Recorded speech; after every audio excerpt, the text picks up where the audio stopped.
Parliamentary इंतखाबात के general observers ने पुंछ का दौरा किया। इंतखाबी इंतजामात के हवाले से मुतल्लिका अफसरान के साथ किया तबादला ख्याल, दी अहम हिदायत। स्वीप्स की जानिब से मुनक्कदा महफिल मौसीकी और मुशायरे में भी की शिरकत। और ये मैं बताता चलूँ कि फर्स्ट सेशन में जो हमारे माइक्रो ऑब्जर्वर्स के साथ हमारा ट्रेनिंग सेशन हुआ था, उसमें रोल्स एंड रिस्पॉन्सिबिलिटी और क्या क्या इन लोगों की एक्टिविटी ऑफ पोल के ऊपर रिस्पॉन्सिबिलिटीज होंगी के पोलिंग स्टेशन के ऊपर। और वहाँ जो सबसे पहली रिपोर्ट आपको तैयार करनी है, अपनी माइक्रो ऑब्जर्वर डायरी में जो सबसे पहली इंक्रीज करनी है, अपना नाम वगैरह लिखने के बाद, डिजिग्नेशन लिखने के बाद, वो शुरू होता है mock poll process. Candidates in the race. So we are using two views this time. जो एक EVM मशीन होता है, उसमें एक VU होती है, एक CU होती है और एक VVPAT होती है। And most importantly, the VU in this case, General Election 2024, we are using two in them, right? So there will be total 4 machines which will be used per poll. Also, whether the VVPAT, conflict is clear after the mock poll is done and the machine has to be usable now. So these are the things that the micro observer has to be mandatorily present for. Okay, so make sure that you reach your stations as early as possible. Also, we take note of whatever your observations are regarding voter turnout, etc. Because सबसे जो issue ज़्यादा आएगा वो अगर कोई complaint होती है over the whole process having been initiated. We have records like the PO's diary, etc. for taking any facts, but the micro observers should also maintain their own notes, just in case we are asked for a report instantly by the end of the day or the night after, to decide whether a repoll is to be required or not. See, as a central government employee, most of you are basically non-JNK government employees. We've got an exception for some cases because of scarcity of central government employees in the district. So most of you are central employees, and the idea behind it is that you will have no. PDP के senior leader Amrik Singh और मुकामी लीडरान की क़यादत में इजलास मुनक्कद। महबूबा मुफ्ती के हक में vote और सपोर्ट की आवाम से अपील। जो मुफ्ती साहब ने जो यहाँ काम किया है कुछ तो सब लोग जानकार हैं यहाँ यूनिवर्सिटी और क्या क्या वो एग्जाम आए हुए वो उसके लिए हम लोगों को आज वोट करने के लिए लेके हैं और जो मैडम यहाँ से टीचर पार्लियामेंट में जाएँ और जम्मू कश्मीर की बात और जो बात जो किसी ने तो देने का एप्लीकेशन यहाँ किया और बेरोजगारी और सोचवाई दिखाई थी कि हम ये बहुत की जगह जहाँ रहे हैं कि वो कुछ नहीं हुआ, उनका बेरोजगारी हुआ। आज का नौजवान जो है जहाँ प्राइवेट बिल्कुल परेशान हुआ चुका है, इसलिए हम ये आज का कंपनी डोर को डोर कर रहे हैं। यहाँ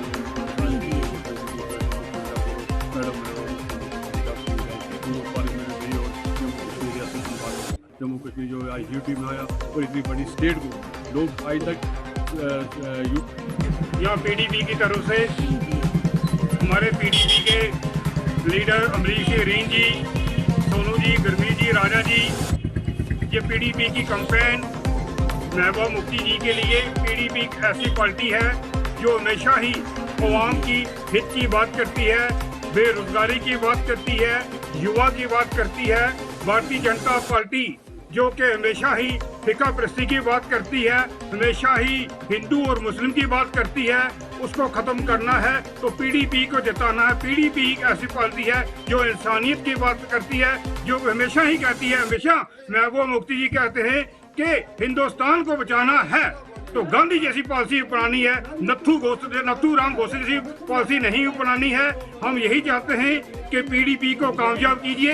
PDP की कामयाबी हम सब की कामयाबी, नौजवानों की कामयाबी और बीजेपी के लिए बहुत बड़ा तमाचा है जो अपना कैंडिडेट यहाँ नहीं खड़ा किया। ये बहुत बड़ी उन्होंने हाथ खड़े कर दिए हैं और मैं आपके माध्यम से पुंछ के लोगों के, हजोरी के लोगों के, अनंतनाग लोगों से अपील करना चाहता हूँ। आप चाहते हो कि रियासत का दर्जा बहाल हो तो महबूबा मुफ्ती जी ही ला सकते हैं, PDP ही ला सकती है। शुक्रिया।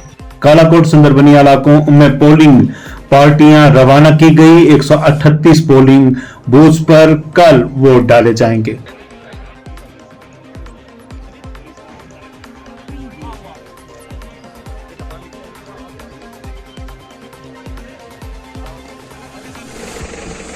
होगी। मैं इस वक्त कालाकोट सब डिवीजन हेडक्वार्टर पर बनाए गए इलेक्शन ऑफिस में खड़ा हूं।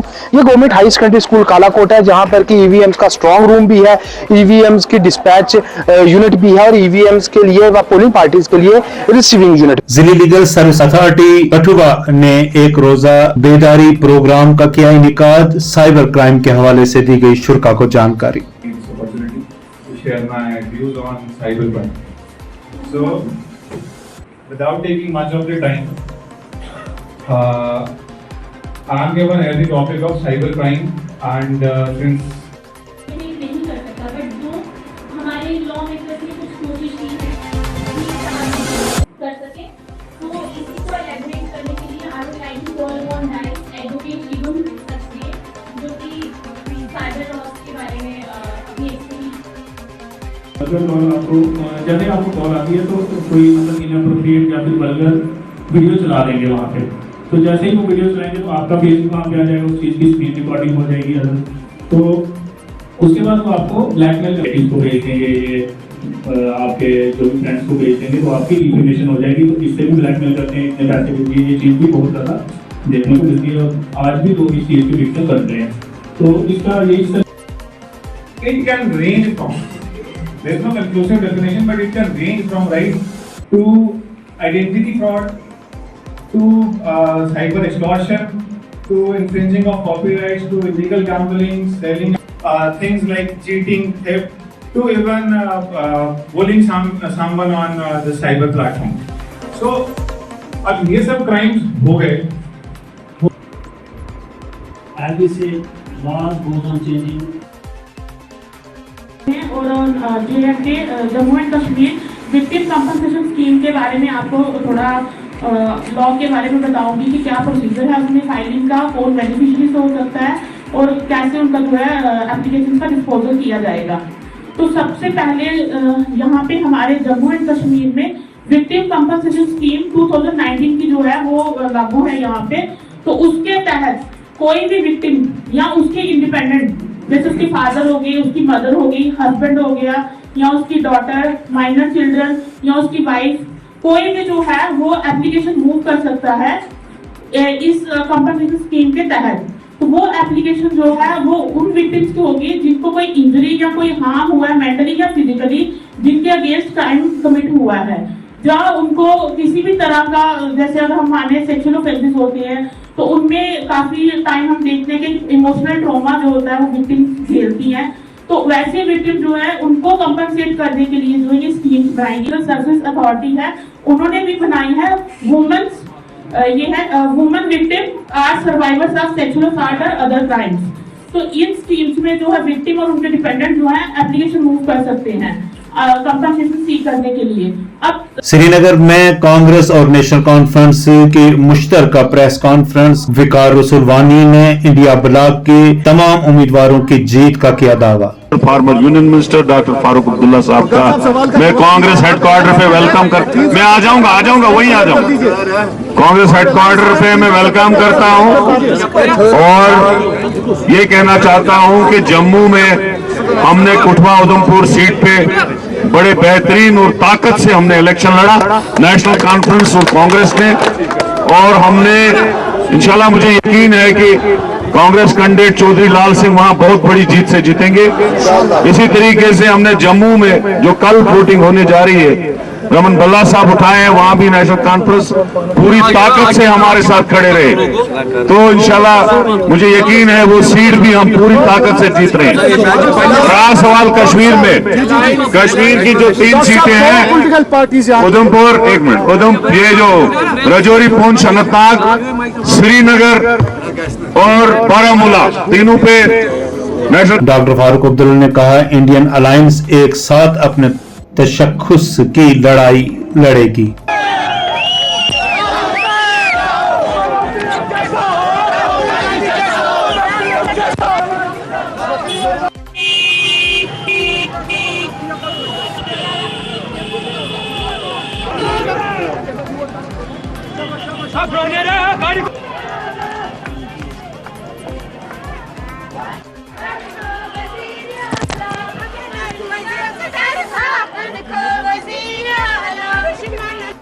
Apa? ये आप सबको बताने के लिए कि हम लोगों की अलायंस जो है, इंडियन अलायंस, हम लोग सब इकट्ठे खड़े हैं। आप पूछेंगे क्यों खड़े? अपने तशख़्ख़ुस को बचाने के लिए और हिंदुस्तान के आईन को बचाने के लिए, जिसके लिए खतरा है। आप सब ने वज़ीर आज़म की वो तकरीर सुनी होगी जो उन्होंने राजस्थान में की। उसने मेरे रोंगटे खड़े कर दिए कि क्या वज़ीर आज़म, जिसको कि सारे वतन के लोगों के लिए बात करनी है, उनकी हिफाजत करनी है, आईन यही कहता है जो भी वज़ीर आज़म बने वो सबका बाप है।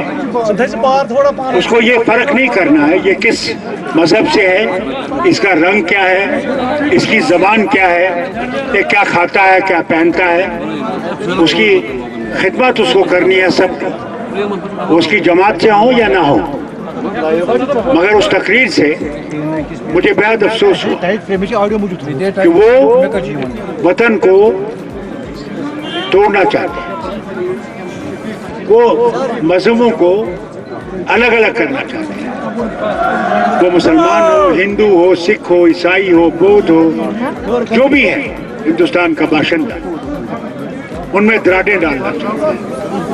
इंडियन अलायंस जो है वो उस चीज के खिलाफ है। आपने खुद देखा राहुल गांधी ने जब पद यात्रा शुरू की, उन्होंने कन्याकुमारी से कश्मीर आए, कश्मीर में बर्फ पड़ रही थी। आपका ही काफी मीडिया के लोग यहाँ होंगे। उन्होंने क्या कहा? उन्होंने कहा मैं आया हूँ कश्मीरियों के दुख दर्द को दूर करने के लिए। राहुल गांधी ने सामाजिक न्याय सम्मेलन में खिताब करते हुए कहा, मेरे लिए मशहूर किया जा रहा था कि मैं सियासत में दिलचस्पी नहीं लेता। हाँ, बिल्कुल हिल गए, घबरा गए। क्रांतिकारी मैनिफेस्टो। मीडिया में मेरे बारे में कहते थे कि पॉलिटिक्स में इंटरेस्टेड नहीं है, नॉन सीरियस है। आपने देखा होगा मीडिया में 24 घंटा नॉन सीरियस।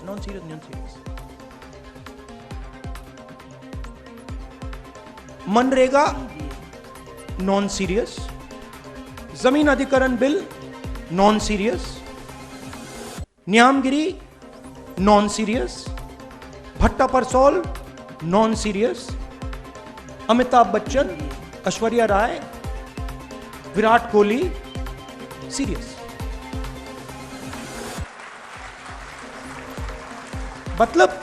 मतलब हिंदुस्तान की पॉलिटिक्स में मान लीजिए ये कमरा है, इसमें 1000 लोग बैठे हैं। 1000 लोग में से आप यहां पे 20 लोगों को हेडफोन दे दीजिए और माइक्रोफोन दे दीजिए, और वो 20 लोग 24 घंटा चर्चा कर रहे हैं, और 990 लोग यहां बैठे हुए हैं। उनकी ना कोई बात सुनता है, ना उनके पास लाउड स्पीकर, ना उनके पास माइक्रोफोन, हेडफोन। वो देखते रह जाते हैं, और जब भी कोई 90% की बात करता है तो वो नॉन सीरियस हो जाता है। तो मैंने शुरू किया, मैंने कहा देखता हूं ये जो लोग कह रहे हैं नॉन सीरियस, इनकी कंपनीज में इनके स्टेक होल्डर्स कौन है, इनके जो बड़े बड़े पत्रकार हैं, जो एंकर्स हैं। मैंने इनके नाम निकालने शुरू किए। 95% का इनमें एक है ही नहीं, एक ओबीसी नहीं है, एक ओबीसी एंकर नहीं है हिंदुस्तान में।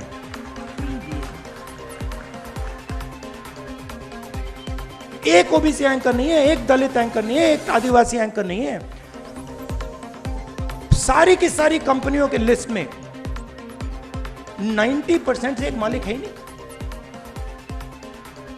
All India forward block committee के अनंतनाग राजौरी पुंछ के पार्लियामानी इंतखाबात में उम्मीदवार चौधरी जावेद अहमद ने पुंछ में इजलास मुनक्कद किया। वोट और सपोर्ट की आवाम से अपील। पुंछ में आज कैंपेन के लिए आया हूँ, अपने वोटरों से मिल रहा हूँ और मीटिंगें ले रहा हूँ। इंशाल्लाह कैंपेन जारी रहेगी। इसलिए भी किसको वोट मिलेंगे, मैं यहाँ होम डिस्ट्रिक्ट अपने में घूम रहा हूँ, तो इंशाल्लाह मेरे साथ है। इससे पहले भी एमपी का इलेक्शन लड़ा है और 2 इलेक्शन मैंने एमएलए के लिए कॉन्स्टिट्यूंसी सुरन कोर्ट से कंटेस्ट किए हैं, तो पिछली बार भी अच्छी वोटिंग थी मेरी। सबसे पहले तो ये है कि जितनी भी हमारी बैक लगे पोस्ट हैं वो लोग डिपार्टमेंटों ने अपनी पेंडिंग रखी हैं, हम सबसे पहले उन्हें तशहीर करवाएंगे। उसके बाद ये है कि हमारे पास इतनी वैकेंसियाँ वैकेंट हैं कि मैं सोच रहा हूँ कि 5 या 8 लाख लोग तो एट दिस टाइम अपॉइंट हो सकते हैं। इतनी वैकेंसियाँ वैकेंट रखी हुई है सरकार ने। जो है लिखे पढ़े नौजवान हैं वो सारे के सारे एम्प्लॉयड हो जाएंगे। तो क्या कहना चाहेंगे एक तरफ से यहाँ पर जो नुमाइंदा जो नहीं खड़ा किया गया, तो क्या कहना चाहिए? तो सर ये तो भारतीय जनता पार्टी का जो नुमाइंदा राजौरी पुंछ अनंतनाग से नहीं खड़ा हुआ, ये उनकी खुद की प्रॉब्लम है। क्यों नहीं खड़ा किया, उनके क्या सरकमस्टेंस है, ये आप उनसे सवाल करेंगे।